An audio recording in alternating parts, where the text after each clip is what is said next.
Halo anak-anak, selamat pagi. Anak-anak, hari ini kita mau belajar agama ya. Ini pertemuan kita yang kedua. Tapi sebelumnya Mister mau ajak anak-anak untuk berdoa terlebih dahulu. Mari kita berdoa.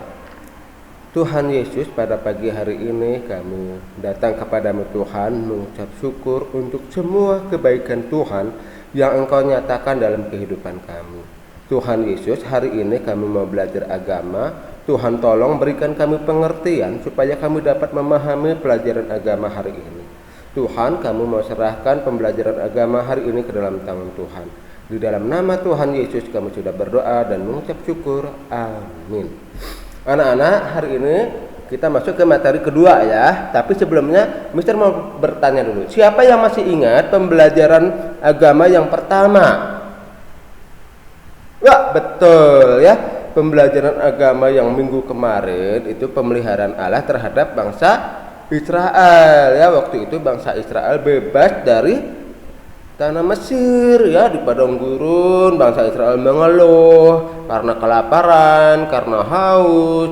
Akhirnya Tuhan buktikan pemeliharaan terhadap bangsa Israel. Nah, hari ini kita mau belajar pemeliharaan Allah, tapi kali ini pemeliharaan Allah terhadap Elia. Nah, anak-anak bisa siapkan juga Alkitabnya ya, di kitab 1 Raja-Raja pasal 17 ayat 1 sampai 9 ya.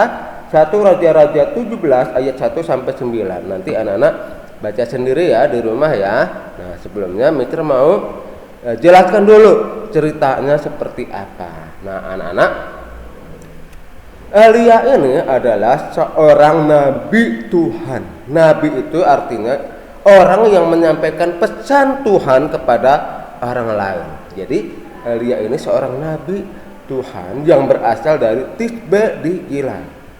Nah, suatu kali Tuhan menyuruh Elia untuk pergi menghadap Raja Ahab. Nah, akhirnya Elia ini taat sama Tuhan ya. Elia pergi menuju ke istana mau bertemu dengan Raja Ahab. Nah, inilah Raja Ahab. Raja Ahab ini adalah raja yang tidak takut akan Tuhan ya. Nah, suatu kali Raja Ahab ya, waduh ya, kenapa ya musim kemarau ini lama sekali? Kapan sih musim hujan? Wah, udah mau mulai kering nih gitu ya. Akhirnya Elia bilang ya sama Raja Ahab, "Oh, Raja Ahab, sampai kapanpun tidak akan ada hujan. Kalau aku berdoa sama Tuhan, tidak akan ada hujan, maka hujan itu tidak akan turun," kata Elia kepada Raja Ahab ya. Waduh, mendengar perkataan Elia, Raja Ahab ya marah nih. "Kenapa kamu ya berani-beraninya kamu ya bilang seperti itu ke aku," gitu ya. Tapi Raja Ahab juga kaget. Waduh, kalau bener terjadi gimana gitu ya. Wah, Raja Ahab mulai kebingungan. Wah, nanti kalau kemaraunya makin panjang kita bisa lama-lama mati kekeringan gitu ya. Nah, suatu hari ya, Tuhan menyuruh Elia untuk pergi ke Sungai Kerit untuk sembunyi di sana. Karena apa? Karena Tuhan tahu Raja Ahab itu akan membunuh Elia. Makanya Tuhan suruh Elia untuk pergi ke Sungai Kerit. Elia, kata Tuhan, "Elia, sekarang kamu pergi ke Sungai Kerit, kamu diam dulu di sana." Elia taat sama Tuhan. Elia pergi ke Sungai Kerit ya. Nah, ternyata di Sungai Kerit itu Elia bisa minum airnya ketika haus. Ya, ini cara Tuhan memelihara Elia. Tuhan suruh Elia untuk pergi ke Sungai Kerit. Tuhan juga yang memenuhi kebutuhan Elia. Saat Elia perlu minum, haus, perlu minum, Elia bisa mengambil air minum dari Sungai Kerit itu lalu diminum. Bahkan ketika Elia mau makan, Tuhan sudah janji akan memenuhi kebutuhan makannya. Nih, Tuhan suruh burung gagak untuk mengantar makanan buat Elia pagi, siang, sore. Ya, Tuhan sediakan makanan. Tuhan kirim makanan buat Elia ya.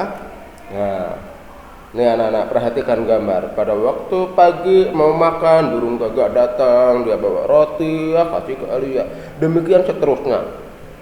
Nah anak-anak, benar. Apa yang dikatakan Elia itu benar-benar terjadi. Tidak ada hujan dalam waktu yang sangat lama dan mulai kekeringan.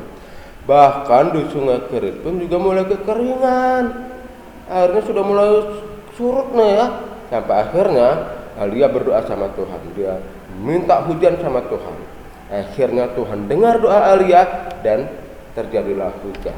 Nah, anak-anak, dari kisah ini kita mau belajar ya, belajar dari Elia, belajar taat sama Tuhan, belajar berani untuk menyampaikan kebenaran firman Tuhan. Dan kita juga belajar bagaimana Allah memelihara Elia. Elia perlu minum, Elia perlu makan, Elia perlu perlindungan Tuhan. Tolong, Tuhan pelihara, Tuhan sediakan. Demikian juga dengan kita, anak-anak Tuhan. Nah, kita perlu makan. Tuhan sudah sediakan makanan. Walaupun makanannya tidak seperti di gambar ini ya. Mungkin makanannya sederhana, ada nasi, sayur, dan lauk. Itu pun pemeliharaan Tuhan. Kita perlu minum, Tuhan sudah sediakan air minum. Bahkan saat ini sedang terjadi wabah corona ya, virus corona. Tuhan juga melindungi kita. Nah, itu pemeliharaan Tuhan. Kalau Tuhan tidak melindungi kita, kalau Tuhan tidak pelihara hidup kita, bisa jadi kita kena virus corona. Tapi karena Tuhan jagai kita, Tuhan lindungi kita, maka kita masih bisa hidup sehat sampai saat ini. Nah, anak-anak, dari sini kita mau belajar bahwa hidup kita ada di dalam tangan Tuhan. Allah berdaulat atas hidup kita. Kita bisa hidup sampai saat ini karena pemeliharaan Tuhan. Kalau Allah tidak memelihara kita, maka kita akan mati. Bersyukur sampai hari ini kita masih bisa hidup. Bersyukur sampai hari ini kita masih bisa makan. Bersyukur sampai hari ini kita bisa hidup sehat, itu karena Tuhan. Anak-anak, sampai di sini dulu materi hari ini. Kita akan berdoa. Tuhan Yesus, terima kasih untuk pertolongan-Mu untuk pelajaran hari ini. Melalui materi hari ini kami diingatkan bahwa hidup kami ada di dalam tangan Tuhan. Ajarkan kami ya Tuhan untuk selalu mengucap syukur untuk pemeliharaan Tuhan di dalam kehidupan kami sehari-hari. Di dalam nama Tuhan Yesus kami sudah berdoa dan mengucap syukur. Amin. Bye-bye.